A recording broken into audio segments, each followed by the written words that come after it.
নমস্কার। প্রথমত যারা নায়ক বন্ধু আছে এখানে কিংবা আমার সমস্ত শিল্পী সমাদায় সবার কাছে আমার প্রথম দেরি করে আসার জন্য আপনাদের কাছে আমি কৃতজ্ঞতা স্বীকার জ্ঞাপন করছি। তো এখন এইখানে এখনো আমার স্টাফ আসেনি, কারণ ওয়েদার খারাপ বৃষ্টির জন্য। তারপরে আমার আরও যারা প্রোগ্রাম করে আমার সঙ্গে অনেকেই দেখেছেন, কুমার রানা তার ছেলেকে নিয়ে এখন আছে ডায়মন্ড হারবার, অনেকেই জানেন, মালিকের কাছেও ফোন করেছিল। তো সেই জন্য এই পরিস্থিতির জন্য এখন আমরা যে কজন আছি উপস্থিত, দেরি করে আসার পরেও মিউজিক স্টাফ এসে আছে, বাইরে দাঁড়িয়ে আছে, ডাকেনি বলে হয়তো আসেনি, দেরি করেছে বলে। তো যাই হোক, এখন এই জায়গায় আমরা এখানে আছি, আমার সঙ্গে আছে নিগম নাইয়া, আমার বাদিকে আছে। মিউজিক স্টাফকে একই সঙ্গে আসতে বলবো। ভোরের আলো গাজন তীর্থে যে সমস্ত মিউজিক স্টাফ এসেছেন আপনারা চলে আসুন মঞ্চে। ভোরের আলো গাজন তীর্থে মিউজিক স্টাফকে মঞ্চে আসার জন্য অনুরোধ করছি। আসুন, আপনাদেরকে এখন বরণ করে নেবেন আমাদের তিথি দিদি ভাই। হ্যালো, দাঁড়াও, চলে যাচ্ছে কেন? চলে যাচ্ছে কেন? যেতে বললাম তো। আমার বাঁদিকে আছে নিগম দাইয়া, ও সঙ্গে আছে সবাই চেনে জানে রামপাই, ও আগের বছর যাত্রায় ছিল, তার কয়েক বছর গাজনও করেছে। সুকান্ত ভাই খুব ভালো কৃষ্ণ দুয়েট করে, সবাই জানে, হিরোনের জায়গায় আছে। আর ফিমেল আপাতত এখন বললাম রানা, অরুণ আসেনি, এখন এসে ওঠেনি। রানা এখন আছে ডায়মন্ড হারবার। আর পাশে আছে সোনামণি। তো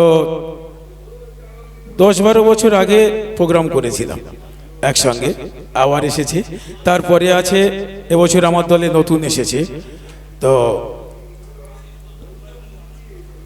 আনন্দ অধিকারী, ও ভালো প্রোগ্রাম করেছে দেখে তাকে ওকে নিয়েছি।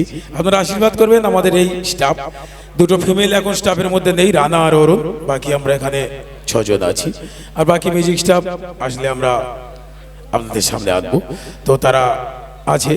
তো এখানে অন্য কিছু বলবো না, একটা দুটো কথা বলবো। অনুষ্ঠানের শুরু আজকের আমাদের প্রথম অনুষ্ঠানের মূল পর্ব, যে যেখান থেকে আসি না কেন আমরা সবাই এক জায়গায় হব। তাই বিনা সুতার হার এক জায়গায় বেঁধে আপনাদের মনোরঞ্জন কি করে করতে পারি, আপনারা শুধু সেই আশীর্বাদ করবেন। আমার এবছর গল্পের নাম নাম্বার 1 ক্রিমিনাল। তো আমি চেষ্টা করব আপনাদের মনোরঞ্জন করার জন্য আমার শিল্পী সমন্বয়কে দিয়ে। আরও একটা কথা বিশেষ করে এখানে আমরা বলতে বাধ্য হচ্ছি, একটু দেরি করে এলাম, না বললে নয়। এই কথাটা বলার জন্য আমি অনেক আগে থেকে আগ্রহী ছিলাম, কিন্তু দেরি হয়ে গেল। আমরা এইখান থেকে অনেক কমিটি আছে আমাদের এখানে, ওনাদের উদ্দেশ্যে আমরা জানাচ্ছি। আপনারা আমাদেরকে আমন্ত্রণ করলেন, আমরা গেলাম। কি খাওয়া দিলে না দিলে সেটা কিন্তু বড় কথা নয়, বড় কথা এটা আপনারা যখন এই ঠিক একই ওয়েদার যখন হয়, অনেক কমিটি আছে আমাদের সঙ্গে আলোচনা নেই, বলে দিচ্ছে, মাইকে অ্যানাউন্স করে দিচ্ছে যত বৃষ্টি হোক গান হবে, গান হচ্ছে। আপনারা আমাদের নিয়ে গেছেন, আপনাদের কাছে আমরা গেছি, আপনারা বলছেন আমরা করছি, অথচ দেখা যাচ্ছে দুদিকে কোনো ত্রিপলের কোনো ব্যবস্থা নেই। মিউজিক স্টাফটা পুরো বসে তারা মাইক তারা বাজাচ্ছে, তাদের যে যন্ত্রপাতি, আমরা গান বাজনা করে খাই, আমাদের এর উপর ভাত ভিত্তি। একটা করে যন্ত্র 80,000 90,000 টাকা অনেক কষ্ট করে পরিশ্রম করে কিনেছে, কিন্তু সেই জায়গায় আমরা নায়করা আমাদের মুখ চেয়ে তারা বসে বসে বাজাচ্ছে, অথচ আমরা বলতে পারছি না যে বৃষ্টি হচ্ছে, ওখানে যন্ত্রটা অল্প হয়তো 2-4 ফোঁটা পড়ছে, কিন্তু সেটা যন্ত্রের পক্ষে 1 ফোঁটা মানে অনেক বেশি। সেইখানে আমাদের জোর পূর্বে সেখানে গান করতে হচ্ছে, দর্শকও ছাড়ছে না করো, অথচ দুবারে ত্রিপলও দেওয়া নেই, তারাও সেইভাবে করছে।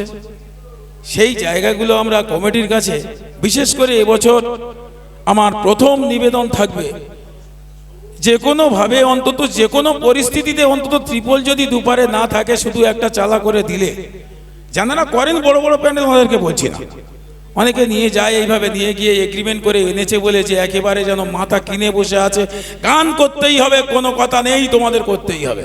আর আমরা সেইভাবে করে যাচ্ছি, আর আমাদের পরক্ষেত্রে দেখা যাচ্ছে আমাদের প্রতি সবাই ক্ষুণ্ণ হয়ে যাচ্ছে। তারা কষ্ট করে পরিশ্রম করে যন্ত্রপাতি কিনে, এটা বিশেষ করে যে সমস্ত কমিটি আছেন কিংবা আমার ইউটিউবের মাধ্যমে যারা শুনবেন তাদেরকে বিশেষ করে অনুরোধ করব, এইগুলো যেন এর হাত থেকে আমরা যেন একটু মুক্তি পেতে চাই। নমস্কার, ধন্যবাদ। এবার